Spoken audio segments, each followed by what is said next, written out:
I have new information on this violent arrest in Lakeland. This video has been spreading like wildfire on social media, with many claiming the police went too far. But police say the video doesn't tell the whole story. And tonight, we're hearing from both sides. Fox 13's Josh Cassio is live in Lakeland, near where it happened. So, Josh, what is the latest? Yeah, well, you know, police, they want to be clear that there are two sides to every story. And on their end, they are defending and standing by their officers' actions. Meanwhile, others say that they think the police went too far in this case.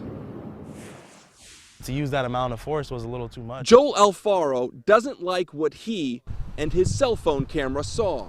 He asked us not to show his face, but he wants his video seen. He's one of at least two people to record this violent arrest in Lakeland Tuesday. The video shows officers punching and appearing to rear back and deliver kicks to a guy on the ground.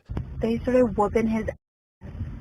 The man in the video is 38-year-old Justin Abbott, who police say was sleeping under the US 98 and I-4 overpass. Police claim he was actively resisting arrest after they told him to leave. They could have just held him down and called it a day and arrested him, but they decided to throw punches and throw kicks like if they're part of some kind of gang or something.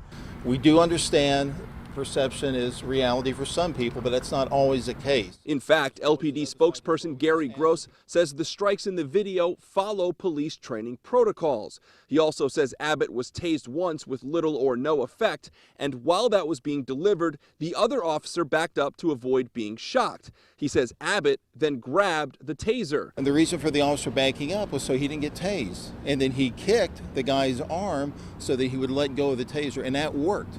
That probably saved the officers' lives. If that guy would have had the taser and pointed or went after the officer, it would have incapacitated them. He could have got their gun. The officers involved, J.R. West and D'Angelo Anthony, have a combined 16 years on the force. Neither have been the subject of an internal investigation before. The Lakeland Police Department stands behind these officers' use of force in this particular case. At this point in time,